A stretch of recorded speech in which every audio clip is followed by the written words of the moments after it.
जय हिंद दोस्तों, स्वागत है आप सभी का हमारे इस YouTube channel open study area पर। आज एक ऐसा वीडियो आपके सामने प्रस्तुत किया जा रहा है जिनके प्रश्न कई प्रकार के एग्जाम्स में तहलका मचा कर रख देते हैं। दोस्तों, आज के इस सेशन में हम कुल मिलाकर के 150-155 तक के क्वेश्चंस आपके सामने रखेंगे और इनसे प्रश्न एग्जाम्स में इतने ज़्यादा पूछे जाते हैं, इतने ज़्यादा पूछते हैं कि मैक्सिमम एग्जाम्स के जो रिजल्ट्स होते हैं इसी कंटेंट पर आधारित रहता है दोस्तों। और वह कंटेंट है भारतीय राष्ट्रीय आंदोलन, इंडियन नेशनल मूवमेंट से क्वेश्चंस बड़ी ही एग्जाम्स में पूछे जाते हैं।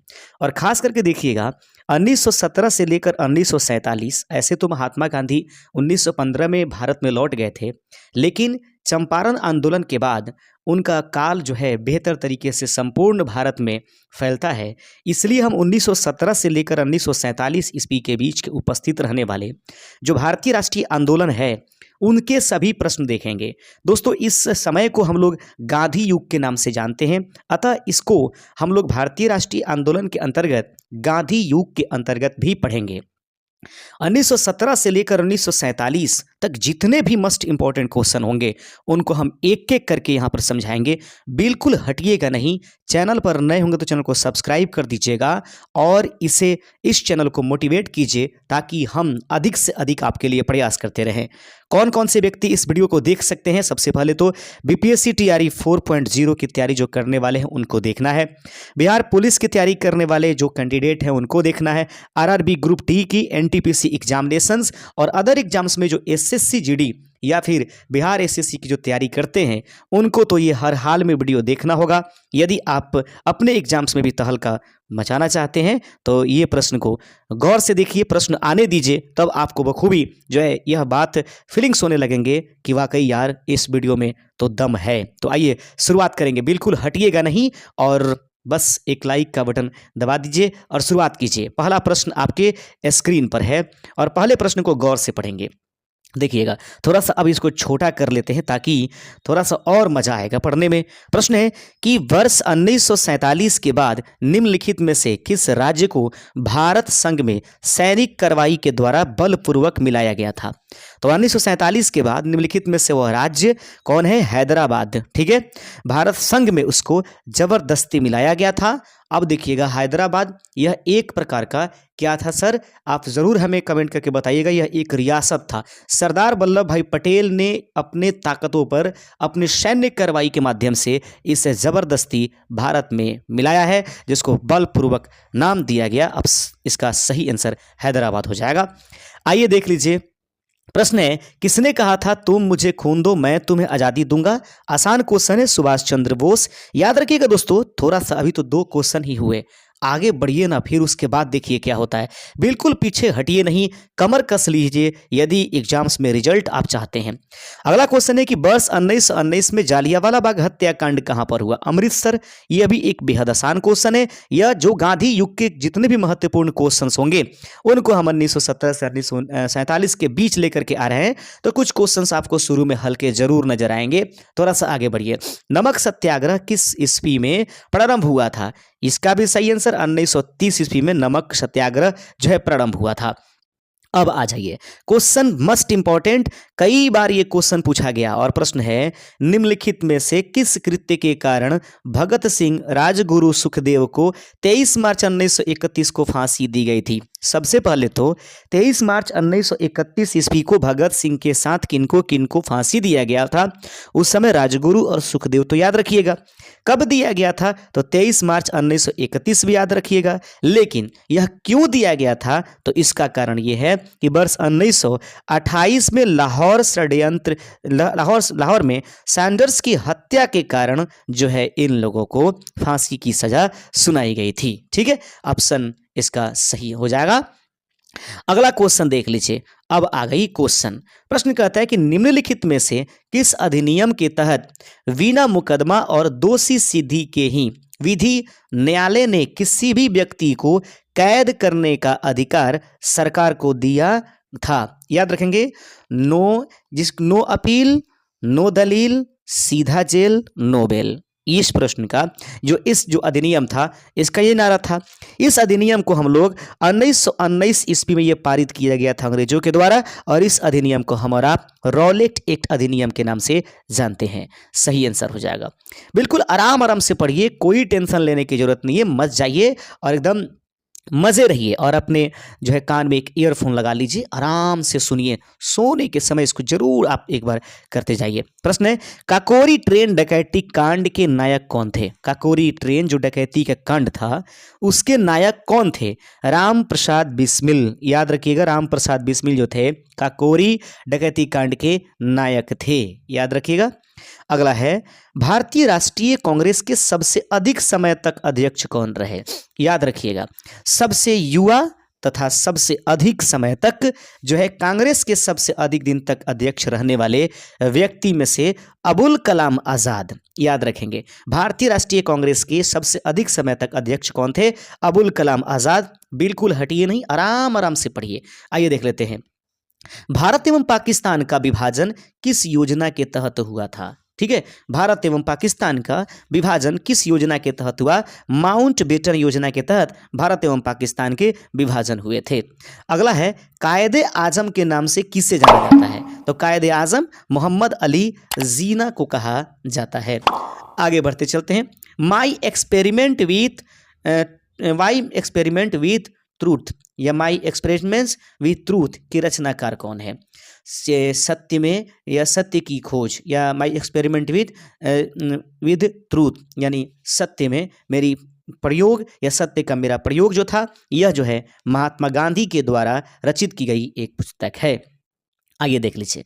अगला है, गांधी जी ने किस कानून को काला कानून कहा था? तो गांधी जी ने जिस कानून को काला कानून कहा उसका नाम था रॉलेट एक्ट कानून, याद रखेंगे। अगला क्वेश्चन है 13 नंबर, चौरी चौरा नामक प्रसिद्ध स्थल कहाँ है? तो ये उत्तर प्रदेश के गोरखपुर में चौरी चौरा नामक प्रसिद्ध स्थल है। 13 ही क्वेश्चन हुए हैं, घबराइए नहीं, बढ़ते चलिए आगे। गांधी जी भारतीय राष्ट्रीय कांग्रेस के अध्यक्ष कितने बार बने? याद रखेंगे। तो गांधी जी भारतीय राष्ट्रीय कांग्रेस के अध्यक्ष मात्र एक बार बने हैं। ये दुर्भाग्य कहिए या उनकी अपनी उनके प्रति जो उनके जूनियर्स थे उनकी अपना कुछ और व्यवस्था कहिए। इंडियन लिबरल फेडरेशन की स्थापना किसने की थी? इंडियन लिबरल फेडरेशन की स्थापना किनके द्वारा हुआ था? एस.एन. बनर्जी, याद रखेंगे। इंडियन लिबरल फेडरेशन की स्थापना जो करने वाले व्यक्ति हैं एस.एन. बनर्जी, इनका सही आंसर हो जाएगा। ये क्वेश्चन देखिए, सविनय अवज्ञा आंदोलन 1930 की पराकाष्ठा में गांधी जी ने किसके साथ समझौते पर हस्ताक्षर किया?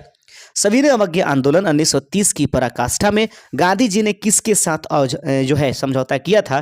तो 1930 में सविनय अवज्ञा आंदोलन हेतु, इस पर रोक लगाने हेतु लॉर्ड इरविन के साथ गांधी जी ने क्या किया था?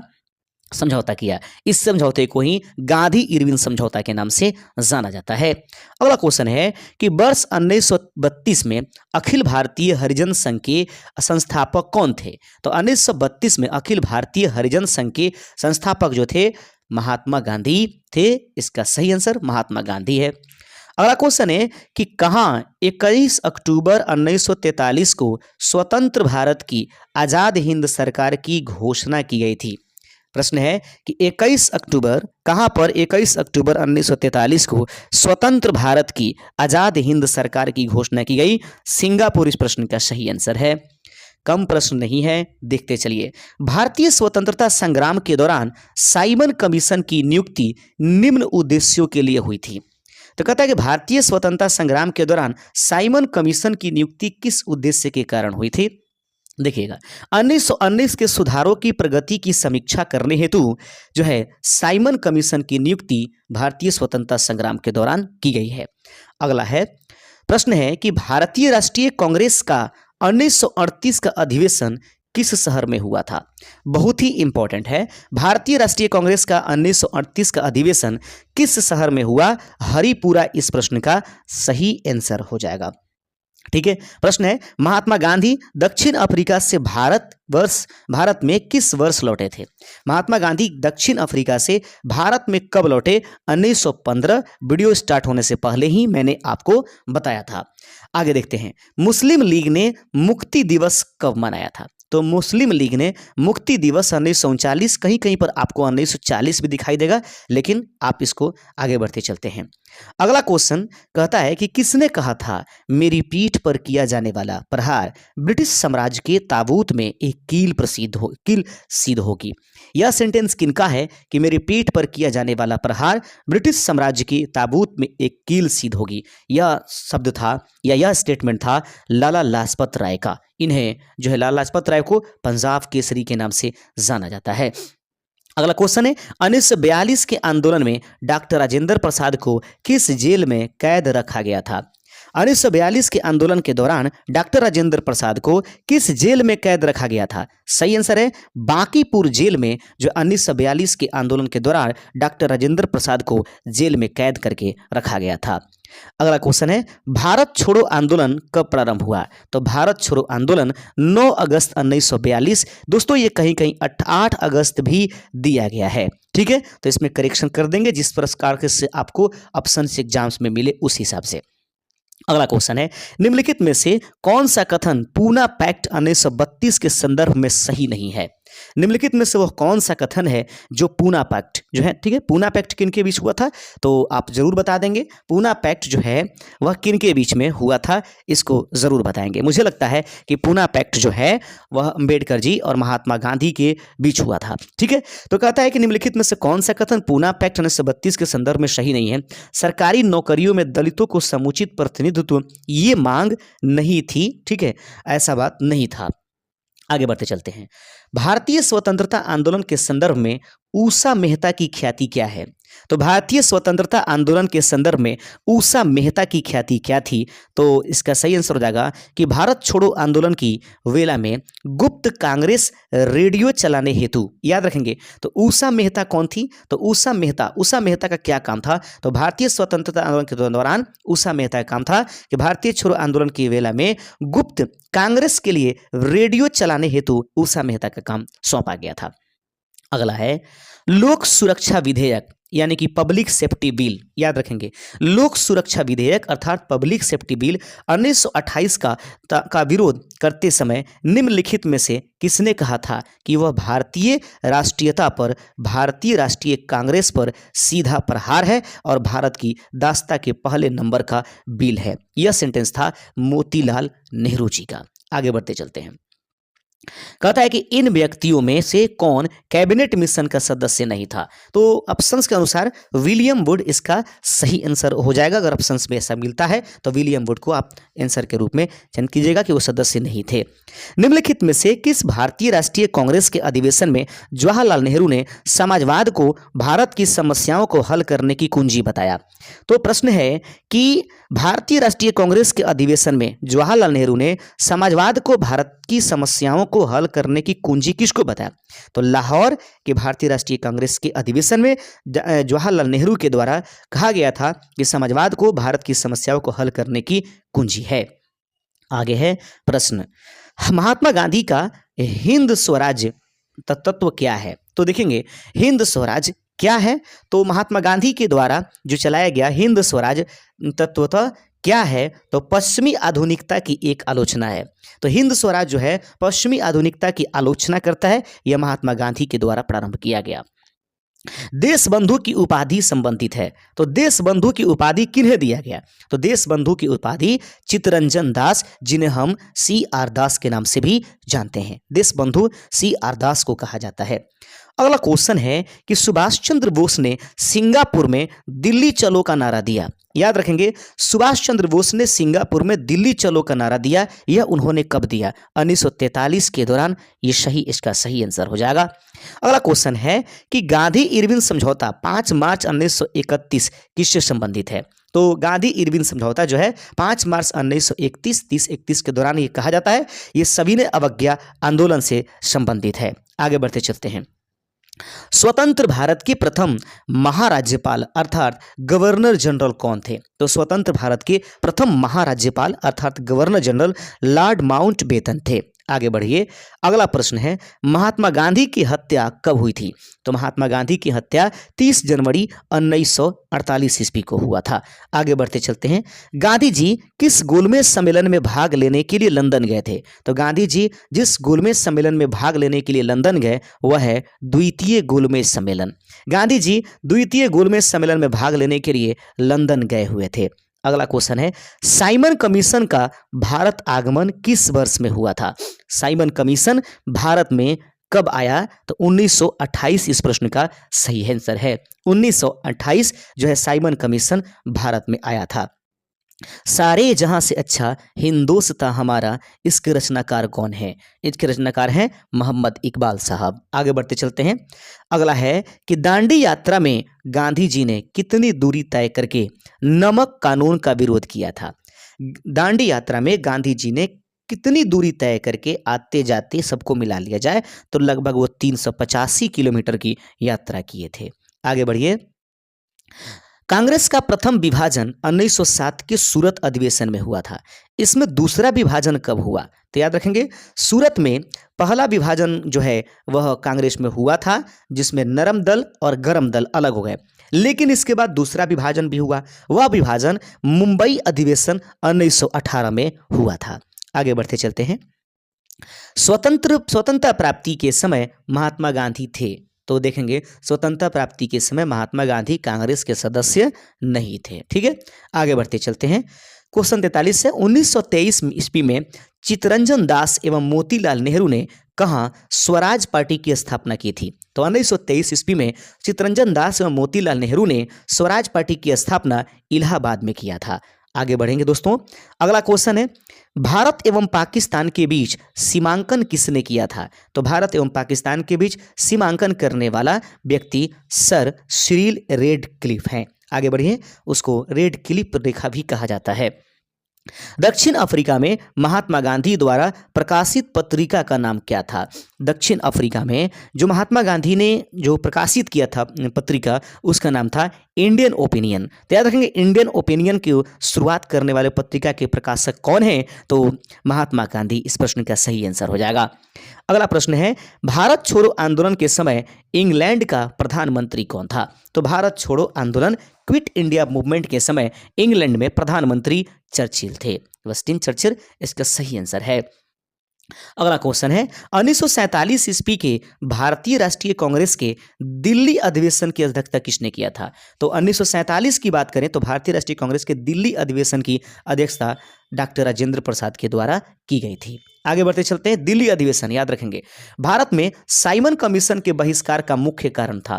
तो भारत में साइमन कमीशन के बहिष्कार का मुख्य कारण था सभी सदस्य उसमें अंग्रेज ही थे। यही कारण है कि भारत के जो नेता हैं, वे भारत के जो क्रांतिकारी हैं, वे लोग साइमन कमीशन का बहिष्कार कर रहे थे। अगला प्रश्न है कि भारत छोड़ो प्रस्ताव का आलेख बनाया था। तो भारत छोड़ो आंदोलन का प्रस्ताव का आलेख जो है महात्मा गांधी के द्वारा तैयार किया गया था। अगला प्रश्न है 50वां नंबर कि भारत के स्वतंत्रता आंदोलन के दौरान महात्मा गांधी द्वारा स्थापित साबरमती आश्रम किस नगर के बाहर स्थित है? याद रखेंगे, भारत के स्वतंत्रता आंदोलन के दौरान महात्मा गांधी के द्वारा स्थापित की जाने वाली साबरमती आश्रम जो है किस नगर के बाहर स्थित था? तो ये अहमदाबाद के बाहर स्थित था। अगला प्रश्न है, फिनिक्स फार्म की स्थापना किसने की थी? तो फिनिक्स फार्म की स्थापना महात्मा गांधी के द्वारा किया गया था। अगला प्रश्न है, 1946 में गठित अंतरिम कैबिनेट की अध्यक्षता किसने की थी? सही आंसर है, यह जवाहरलाल नेहरू जो है इसकी अध्यक्षता किए थे। अगला प्रश्न है, किसने प्रसिद्ध चिटगांव शस्त्रागार ढाबे को आयोजित किया था? किसने प्रसिद्ध चिटगांव शस्त्रागार ढाबे को जो है वो आयोजित किया था? सूर्य सेन इस प्रश्न का सही आंसर है। अगला प्रश्न है प्यारे दोस्तों कि हंटर आयोग की नियुक्ति की गई थी। तो जालियांवाला बाग हत्याकांड के बाद उसकी जांच करने हेतु हंटर आयोग की नियुक्ति की गई थी। अगला प्रश्न है कि वर्ष 1928 में हिंदुस्तान सोशलिस्ट रिपब्लिक एसोसिएशन की स्थापना कहाँ हुई थी? वर्ष 1928 ईस्वी में हिंदुस्तान सोशलिस्ट रिपब्लिक एसोसिएशन की स्थापना कहाँ हुई थी? दिल्ली में इस प्रश्न का सही आंसर है।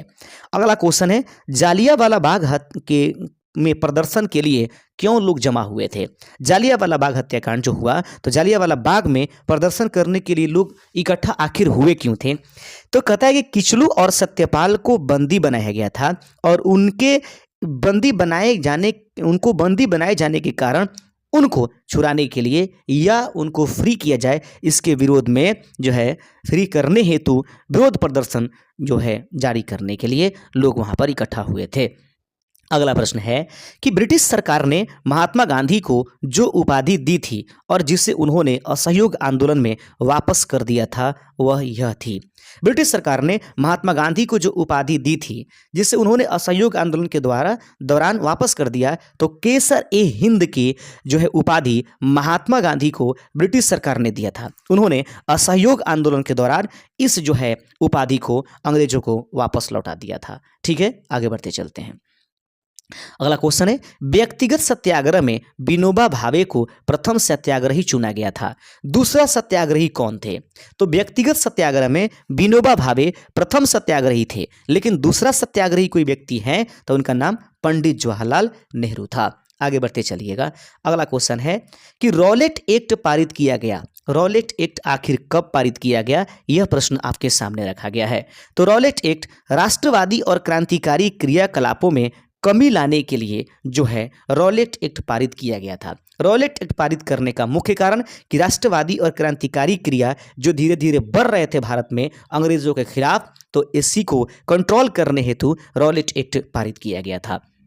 अगला क्वेश्चन है कि भारत के लिए एक डोमिनियन स्टेट कॉन्स्टिट्यूशंस के प्रारूपण का प्रथम प्रयास किसकी प्रतिक्रिया में किया गया था? Drafting of A dominion state constitutions जो है का प्रथम प्रयास भारत में किसकी प्रतिक्रिया में किया गया? तो सही आंसर है मॉन्टेग्यू चेम्सफोर्ड सुधार के तहत। याद रखेंगे, मॉन्टेग्यू चेम्सफोर्ड सुधार इस प्रश्न का सही आंसर है। अगला प्रश्न है दोस्तों, कहता है कि इंडिया डिवाइडेड पुस्तक के लेखक कौन थे? तो इंडिया डिवाइडेड पुस्तक के लेखक जो है डॉक्टर राजेंद्र प्रसाद हैं। ठीक है, आगे बढ़ते चलते हैं। 62 नंबर क्वेश्चन, निम्नलिखित में से किसने सभी तीनों गोलमेज सम्मेलनों में भाग लिया था? निम्नलिखित में से वो कौन व्यक्ति है जो सभी तीनों गोलमेज सम्मेलनों में भाग लिया? सही आंसर है BR अम्बेडकर। याद रखेंगे, डॉक्टर भीमराव अम्बेडकर जो हैं तीनों गोलमेज सम्मेलन में भाग लिए थे। अगला क्वेश्चन है, गांधी जी दक्षिण अफ्रीका में कितने वर्ष रहे थे? तो गांधी जी दक्षिण अफ्रीका में लगभग 21 वर्ष जो है रहे थे। अगला प्रश्न 64 नंबर प्रश्न है कि रॉलेट एक्ट का लक्ष्य था, रॉलेट एक्ट का आखिर लक्ष्य क्या था? सही आंसर है बिना मुकदमा चलाए बंदी बनाकर और मुकदमों की सुनवाई संक्षिप्त प्रक्रिया द्वारा किया जाएगा, यह रॉलेट एक्ट का लक्ष्य था। अगला क्वेश्चन है, फरवरी 1928 में आयोजित सर्वदलीय सम्मेलन के अध्यक्ष निम्नलिखित में से कौन थे? 1928 में आयोजित सर्वदलीय सम्मेलन के अध्यक्ष जो है निम्नलिखित में से कौन थे? MA अंसारी इस प्रश्न का सही आंसर हो जाएगा। अगला क्वेश्चन है कि इनमें से किसने अप्रैल 1930 में नमक कानून तोड़ने के लिए तंजौर तट पर एक अभियान संगठित किया था? तो वह कौन व्यक्ति हैं जो अप्रैल 1930 में नमक कानून तोड़ने के लिए तंजौर के तट पर एक अभियान संगठित किया? श्री राजगोपालाचारी इस प्रश्न का सही आंसर है। अगला क्वेश्चन है, निम्नलिखित में से किसने सत्याग्रह शब्द को गढ़ा? तो सत्याग्रह शब्द जो है महात्मा गांधी के द्वारा उपज की गई एक वर्ड है। अगला है, दक्षिण अफ्रीका के किस रेलवे स्टेशन पर महात्मा गांधी को ट्रेन से फेंका गया था? याद रखेंगे, वह दक्षिण अफ्रीका का वह कौन रेलवे स्टेशन है जहां पर महात्मा गांधी को ट्रेन से ही फेंक दिया गया था? सही आंसर है पीटर मारिट्सबर्ग। याद रखेंगे, पीटर मारिट्सबर्ग जो है वह रेलवे स्टेशन है जहां महात्मा गांधी को ट्रेन से फेंक दिया गया था। अगला प्रश्न है, निम्नलिखित में से कौन दांडी मार्च में महात्मा गांधी के साथ था? निम्नलिखित में से वह कौन है जो दांडी मार्च में महात्मा गांधी के साथ थे? बेब मिलर इस प्रश्न का सही आंसर है। 70 नंबर क्वेश्चन है, भारत के संदर्भ में 1947 में नियुक्त सीमा आयोग बाउंड्री कमीशंस की अध्यक्षता किसने की थी? तो भारत के संदर्भ में 1947 में नियुक्त सीमा आयोग की अध्यक्षता जो है रेड क्लिफ के द्वारा किया गया। आगे बढ़ते चलते हैं। कांग्रेस का 1929 का अधिवेशन जिसमें पूर्ण स्वराज्य का लक्ष्य घोषित किया गया था, कहां पर हुआ? कांग्रेस का 1929 का अधिवेशन जिसमें पूर्ण स्वराज का लक्ष्य घोषित किया गया था वह कहां पर हुआ था? लाहौर इसका सही आंसर है। कई बार ये क्वेश्चन पूछे गए हैं। बिल्कुल आप बने रहिए हमारे साथ और आराम आराम से देखते चलिए। किस अधिवेशन में, हमें भी किसी प्रकार की कोई घबराई नहीं है, बिल्कुल आराम आराम से, जब वन लाइनर क्वेश्चन आएंगे तो आराम आराम से चलेंगे। किस अधिनियम में पहली बार भारत के लिए संघीय संरचना प्रस्तुत की गई? वह किस अधिनियम में जो है पहली बार भारत के लिए संघीय संरचना प्रस्तुत की गई? 1935 के अधिनियम में, कैबिनेट मिशन योजना के नाम से भी इसको जानते हैं। निम्नलिखित में से किसने 23 फरवरी 1946 को रॉयल इंडियन नेवी के विद्रोहियों को आत्मसमर्पण करने के लिए राजी किया? निम्नलिखित में से वह कौन है जो 23 फरवरी 1946 ईस्वी को रॉयल इंडियन नेवी के विद्रोहियों को आत्मसमर्पण करने के लिए राजी कर लिया? सही आंसर है वल्लभ भाई पटेल एवं मोहम्मद अली जिन्ना। आगे बढ़ते चलते हैं।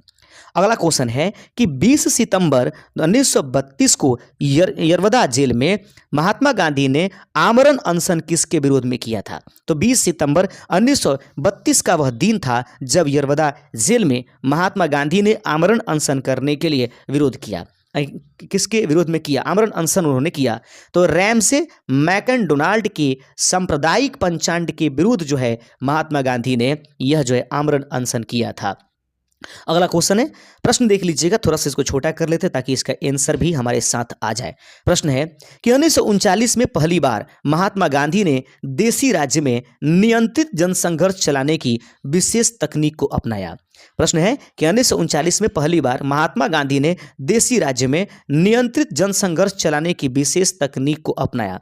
उन्होंने अपने एक निकट सहयोगी को सत्याग्रह करने की इजाजत दी। वह निकट सहयोगी कौन था? सही आंसर है राजकोट में वल्लभ भाई पटेल इस प्रश्न का सही आंसर है। अगला क्वेश्चन देख लीजिएगा। प्रश्न कहता है कि निम्नलिखित आंदोलनों में किसमें महात्मा गांधी ने भूख हड़ताल को एक हथियार के रूप में पहली बार प्रयोग किया? निम्नांकित आंदोलनों में किसमें महात्मा गांधी ने भूख हड़ताल को एक हथियार के रूप में पहली बार प्रयोग किया? तो सही आंसर है कि हथियार के रूप में भूख हड़ताल को जो है उन्होंने अपना एक प्रमुख आर्म्स बनाया। सही आंसर है 1948 के अहमदाबाद मिल मजदूर हड़ताल से उन्होंने जो है भूख हड़ताल भारत में प्रारंभ किया था। जालियांवाला बाग में गोली चलाने का आदेश जो आर.एस. डायर, जनरल डायर ने दिया था। अगला क्वेश्चन है कि महात्मा गांधी को सर्वप्रथम राष्ट्रपिता किसने कहा था? तो महात्मा गांधी को सबसे पहले राष्ट्रपिता सुभाष चंद्र बोस के द्वारा कहा गया था। हम देख रहे हैं open study area YouTube channel पर भारतीय राष्ट्रीय आंदोलन के महत्वपूर्ण क्वेश्चंस जो कि गांधी युग के अंतर्गत 1917 से लेकर 1947 तक के प्रश्नों को। आगे बढ़ते चलते हैं। कौन सा भारतीय स्वतंत्र भारत का पहला गवर्नर बना? श्री राजगोपालाचारी इस प्रश्न का सही आंसर है। अगला क्वेश्चन है भारतीय स्वतंत्रता आंदोलन के दौरान चर्चित पुस्तक इंडिया फॉर इंडियंस के लेखक थे? तो भारतीय स्वतंत्रता आंदोलन के दौरान चर्चित पुस्तक इंडिया फॉर इंडियंस के लेखक थे चित्तरंजन दास। आगे बढ़ते हैं। जनरल माइक ओडायर यानी कि जनरल माइक ओडायर की हत्या किसने की थी? उधम सिंह लंदन में पहुंचकर उन्होंने मारा था इनको। आगे बढ़िए। चंपारण सत्याग्रह के दौरान महात्मा गांधी के साथ कौन शामिल थे? तो चंपारण सत्याग्रह के दौरान जब महात्मा गांधी के साथ राजेंद्र प्रसाद, अनुग्रह नारायण जो हैं वो शामिल थे। याद रखिएगा। किसे लोकप्रिय नाम लाल कुर्ती कमीज के रूप में भी जाना जाता है? तो वह कौन व्यक्ति हैं जिन्हें लाल कुर्ती के रूप में भी जानते हैं? खुदाई खिदमतगारों को जो है ये नाम दिया गया। आगे प्रश्न है कि भारतीय राष्ट्रीय कांग्रेस 1947 में देश के विभाजन पर सहमत हो गई, इसका मुख्य कारण क्या था? कहता है कि भारतीय राष्ट्रीय कांग्रेस 1947 में देश के विभाजन पर सहमति हो गई, पहले नहीं थी, क्योंकि कांग्रेस बड़े पैमाने पर सांप्रदायिक दंगों को टालना चाहती थी। यही कारण है कि वो जो है भारतीय राष्ट्रीय कांग्रेस विभाजन पर सहमत हो गई। अगला क्वेश्चन, बस 1919 में पंजाब में हुए क्रूर अत्याचारों के विरोध स्वरूप ब्रिटिश सरकार से प्राप्त सर की उपाधि किसने लौटा दी थी?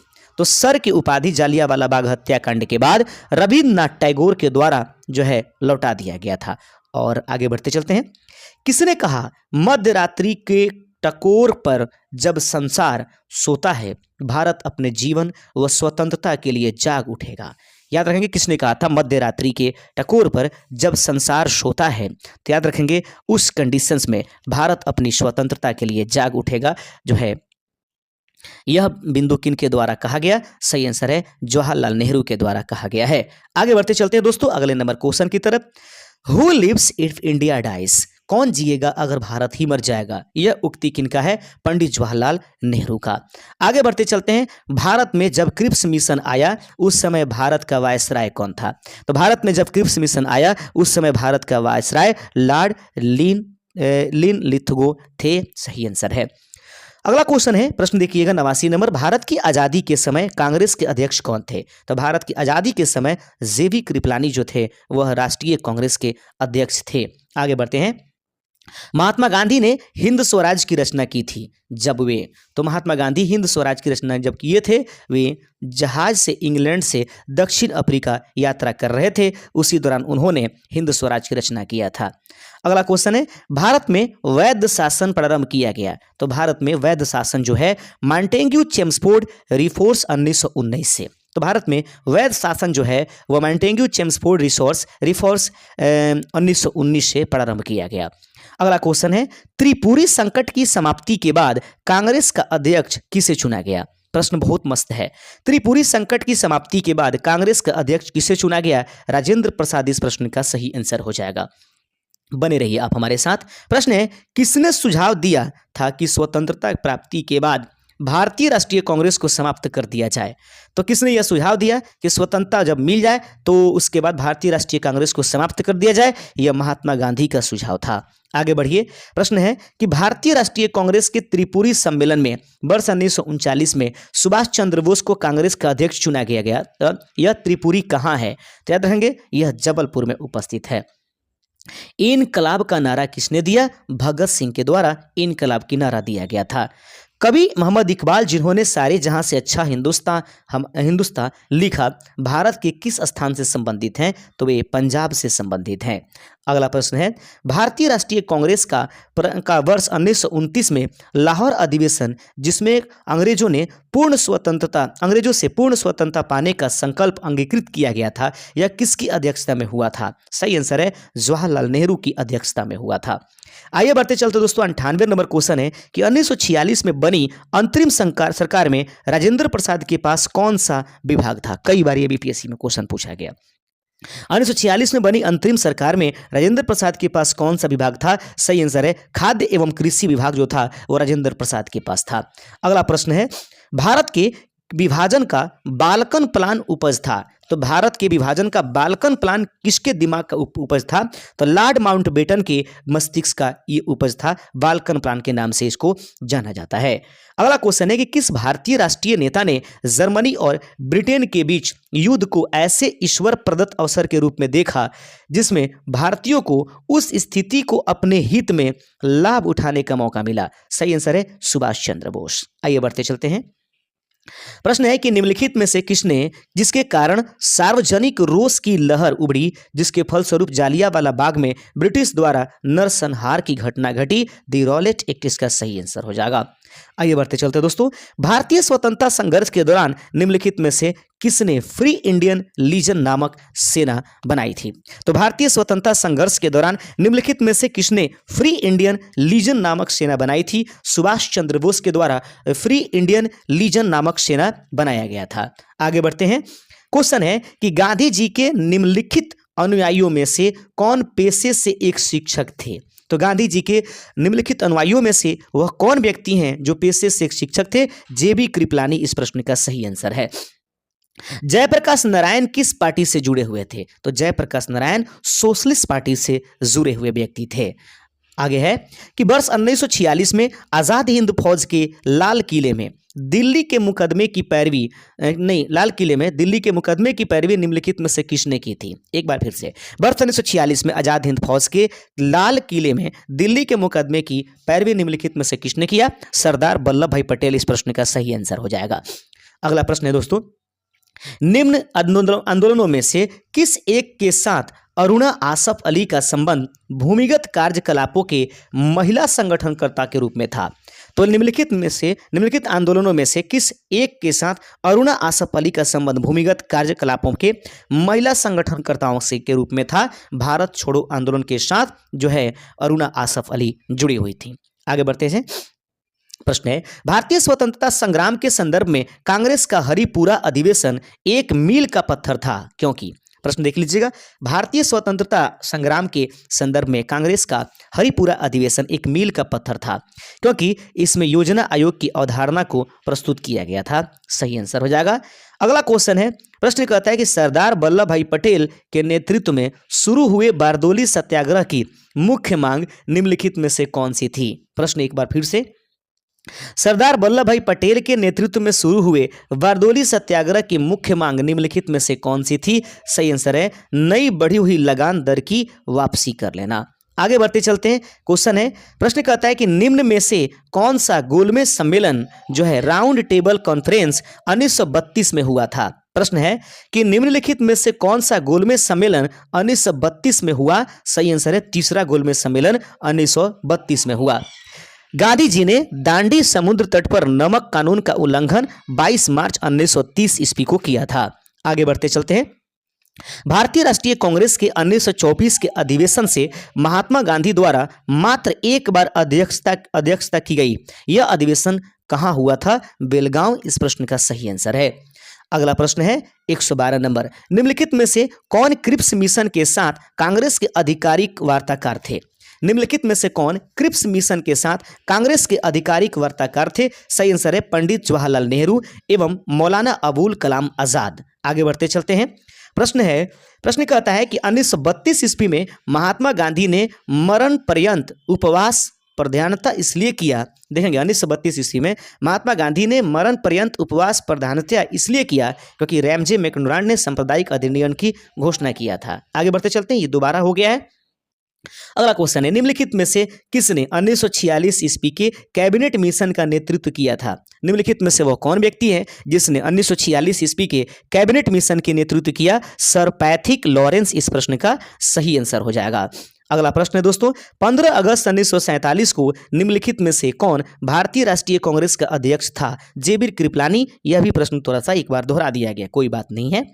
मुस्लिम लीग ने निम्नलिखित में से किस अधिवेशन में एमए जिन्ना ने अपना 14 सूत्रीय प्रस्ताव रखा था? तो मुस्लिम लीग ने निम्नलिखित में से किस अधिवेशन में एमए जिन्ना ने अपना 14 सूत्रीय अधिवेशन रखा था? 1929 में उसने यह 14 सूत्रीय मांग रखी हुई थी। 117, निम्नलिखित में से किस वर्ष में मुस्लिम लीग ने एक पृथक राष्ट्र का संकल्प यानी पाकिस्तान प्रस्ताव रखा था? 1940 ईस्वी में पाकिस्तान की मांग की गई थी सबसे पहले। कांग्रेस ने भारत छोड़ो आंदोलन का प्रस्ताव किस वर्ष पारित किया था? तो कांग्रेस ने भारत छोड़ो आंदोलन का प्रस्ताव 1942 में जो है पारित किया था। अगला क्वेश्चन है, असहयोग आंदोलन 1920 से 22 को क्यों निलंबित कर दिया गया था? चौरी चौरा में हुए हिंसक घटना के कारण जो है असहयोग आंदोलन को बंद कर दिया गया था। 1919 के अधिनियम में कहता है कि द्वैध शासन धारणा को जिस व्यक्ति ने परिचित कराया वे कौन थे? तो 1919 के अधिनियम में द्वैध शासन ठीक है धारणा को जिस व्यक्ति ने परिचित कराया उनका नाम चेम्सफोर्ड था। आगे बढ़ते चलते हैं। किस मिशन के असफल होने का सबसे महत्वपूर्ण कारण कौन सा था?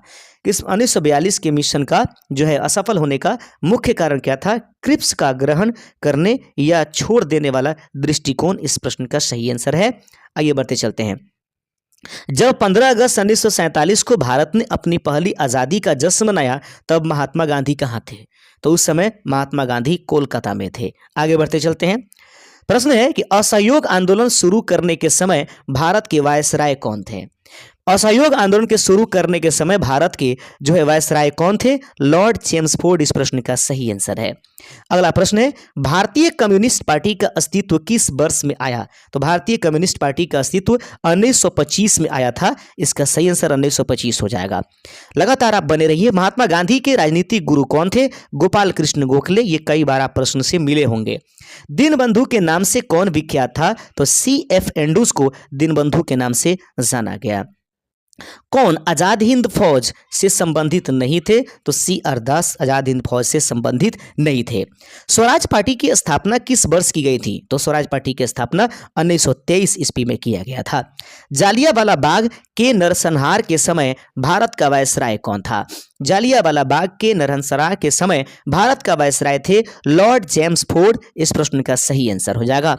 कौन सी पुस्तक जवाहरलाल नेहरू द्वारा लिखी गई थी? तो डिस्कवरी ऑफ इंडिया के लेखक, इंडिया डिवाइडेड के लेखक जो है राजेंद्र प्रसाद, और डिस्कवरी ऑफ इंडिया के लेखक जो हैं पंडित जवाहरलाल नेहरू हैं। इस दोनों में कंफ्यूज मत होइएगा, क्योंकि ये बड़ा ही कंफ्यूजन पैदा करता है प्रश्न कोश एग्जाम में।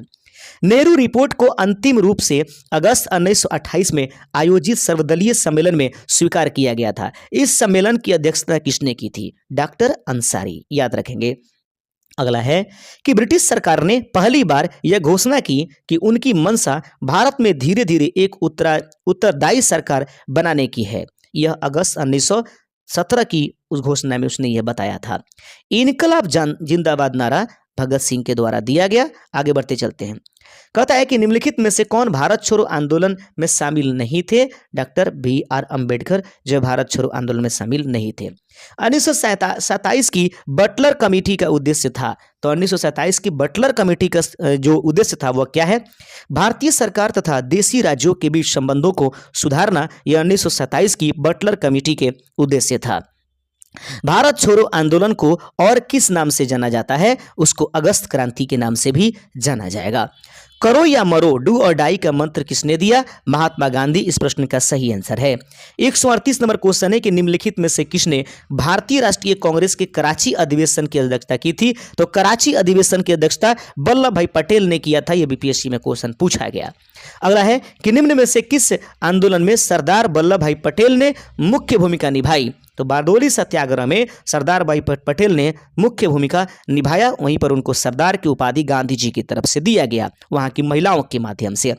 किसने असहयोग आंदोलन के दौरान विदेशी कपड़ों को जलाया जाना एक निष्ठा बर्बादी बताया? रविन्द्रनाथ टैगोर ने कहा कि असहयोग आंदोलन के दौरान जो अंग्रेजी कपड़े जलाए जा रहे हैं यह एक निष्ठा बर्बादी मात्र है।